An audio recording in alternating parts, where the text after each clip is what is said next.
Muraho neza nk'ibisanzwe ni kuri ya channel yanyu Miss Theonie aho tuganirira ibiganiro bivuga ku buzima kandi bifasha buri wese kugira ubuzima bwiza. Muri aka kanya tugiye kuganira ku buryo wakwitwara igihe warwaye indwara y'ibicurane.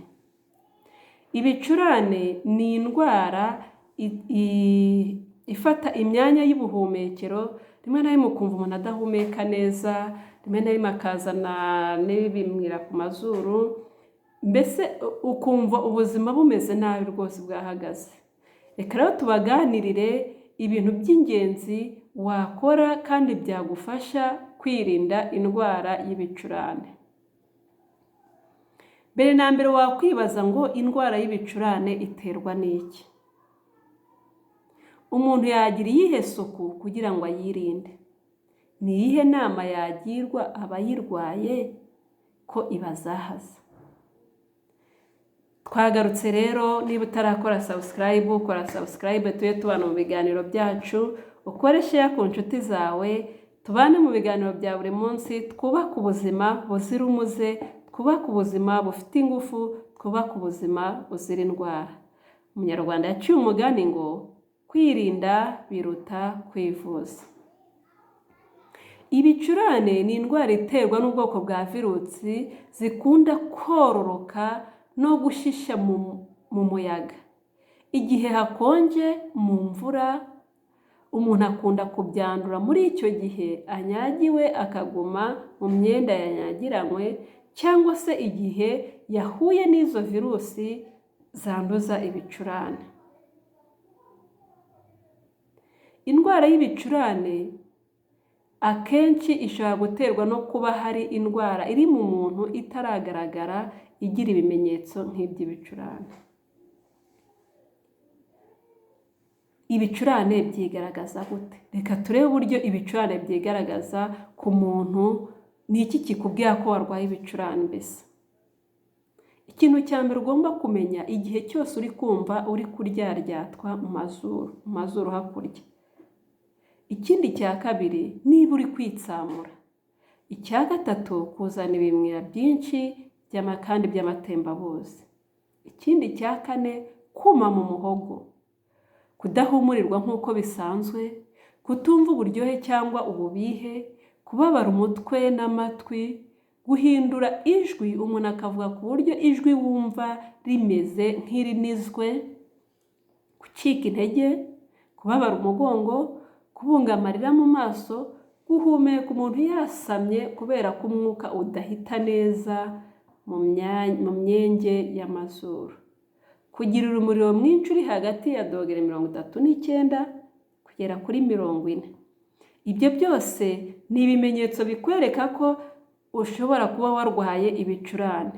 Nimba wibonaho ibyo bimenyetso, ugomba kugana muganga mu gihe utari kubasha gukurikiza izindi nama tugiye kukubwira. Kugira ngo umuntu yirinde ibicurane, ashobora kwirinda ibishobora kubitera byose. Niba hari imbeho, umuntu arifubika neza bihagije, akirinda kunyagirwa, akirinda kwambara ibintu bitose, akambara ibintu bishyushye, cyangwa se akaryama ahantu hashyushye, kwirinda kujya ahantu hari imikungugu. Izo zose ni inama tukugira zigufasha kwirinda kurwara ibicurane. Ni iki wakora cyangwa se ni iki nakora igihe warwaye ibicurane? Igihe umuntu arwaye ibicurane, agomba kuryama akaruhuka kandi akiyorosa ibintu bishyushye. Icyo ni ikintu cya mbere cy'ingirakamaro. Icya kabiri, ugomba kunywa ibintu bishyushye gusa kandi kenshi. Icya gatatu, ugomba kurya ibihagije. Hari ikindi kintu abanyarwanda se cyangwa n'abandi barabikora bita kwiyuka. Abantu bajya bafata amazi bagashyiramo umunyu, bagashyiramo inturusu, bakabicanira, hanyuma bakiyuka wa mwuka wa y'amazi. Ubwo ni uburyo bwa gakondo se cyangwa bwa kinyarwanda bwo kwivura, ariko mu gihe wakoze ibishoboka byose, ukifubika, ukanywa ibishyushye, ukirinda imbeho, ibicurane bikanga gukira, uba ugomba kujya kwa muganga kuko bishobora gukomoka ku yindi ndwara, akaba ari indi ndwara warwaye atari ibicurane bisanzwe. Kuko mu busanzwe ibicurane bisanzwe wabyivura uri mu rugo utagombereye kujya kwa muganga. Kubera ko urwaye ibicurane yimwira kenshi, agomba kwimwira mu buryo bukwiriye. Reka tubabwire uburyo bukwiriye ushobora gukoresha uri kwimyira kugira ngo utangiza amazuru cyangwa se utangiza mu myanya y'ubuhumekero.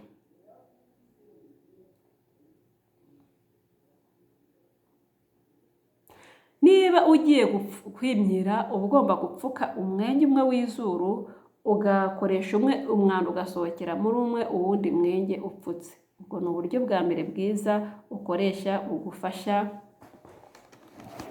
kwivura neza cyangwa se gupfuna ntiwangize imyanya yawe y'ubuhumekero. Ikindi ugomba kumenya ni uko ibicurane buriya ni indwara, ni nk'icyorezo. Ni indwara yandura vuba, yandurira mu mwuka, ku buryo igihe cyose utabashije kurinda bagenzi bawe, uri kwitsamura ubegereye, uri gukorakora ahantu hose uhasiga uwo mwanda, uba ushobora kwanduza bagenzi bawe. Niyo mpamvu tugira abantu inama igihe cyose wumva warwaye, igihe cyose wumva impinduka mu mubiri wawe, ukaba utabasha kugira uburyo wifasha, gana muganga agufashe, aguhe inama, nibiba ngombwa aguhe n'imiti ubashe kugira ubuzima bwiza.